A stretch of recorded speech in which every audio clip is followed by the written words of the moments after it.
-30 degree temperature, पानी जम चुका है, जमीन बंजर है और एजुकेशन सिस्टम फेल हो रहा है। सोचिए दोस्तों, आप ऐसे जगह पैदा होते हैं जहां पर 6 महीना जमीन बर्फ से ढकी रहती है और जब आप स्कूल जाते हैं तो स्कूल की भाषा आपको समझ ही नहीं आती है, जिससे वहां के 90% बच्चे फेल हो रहे होते हैं।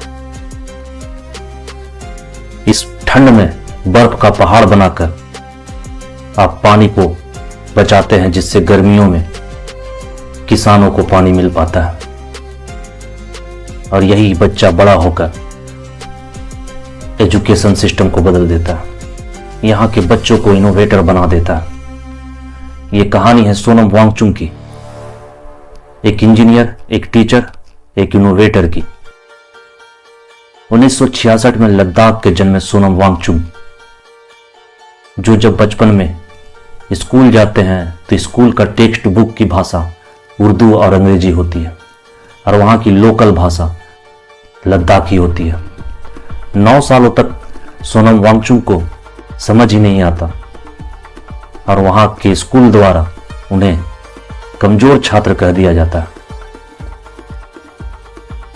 बाद में वो इंजीनियरिंग करने के लिए जम्मू कश्मीर चले जाते हैं। जब वो बीटेक और इंजीनियरिंग करके अपने गांव अलची आते हैं तो मन ही मन ठानते हैं वहां के एजुकेशन सिस्टम को बदल देंगे। 1994 में सोनम वांगचुक सेकमोल स्कूल की स्थापना करते हैं, एक ऐसा स्कूल जहां रटने की पढ़ाई नहीं, असल जिंदगी की समस्याओं का समाधान कैसे निकाला जाए ये प्रैक्टिकल होता था। स्कूल बच्चे खुद चलाते थे और ये स्कूल पूरा सोलर सिस्टम से बेस्ड था। लद्दाख की एक और सबसे बड़ी समस्या थी, वहां सर्दियों में पानी जम जाता था और गर्मियों में पानी पिघल कर जल्दी बह जाता था, जिससे वहां के किसानों को पर्याप्त पानी नहीं मिल पाता था।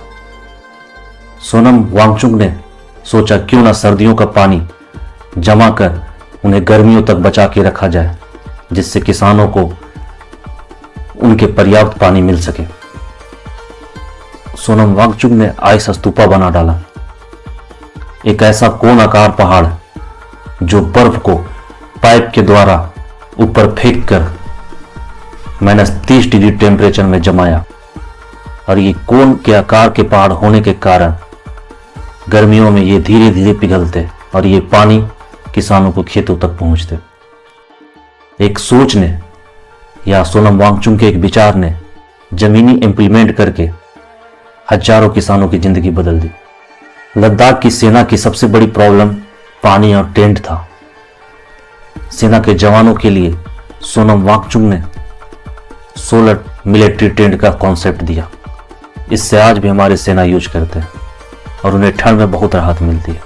दुनिया भर में सोनम वांगचुक को कई पुरस्कार से सम्मानित किया गया और वे लद्दाख में ही रहकर यहाँ की समस्याओं पर काम करते रहे। कहानी यहीं खत्म नहीं होती है दोस्तों।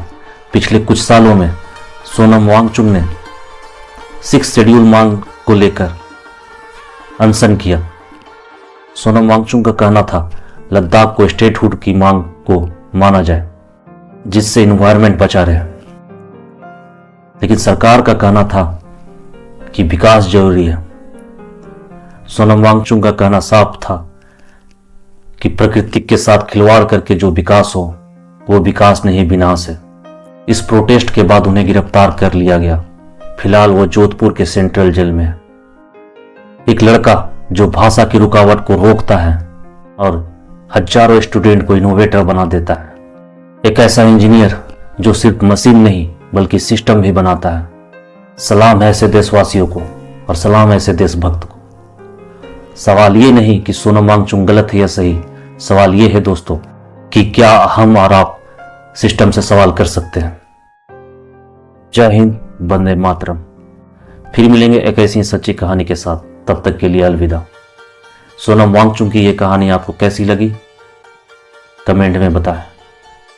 वीडियो पसंद आया तो लाइक करें, चैनल को सब्सक्राइब करें। अलविदा।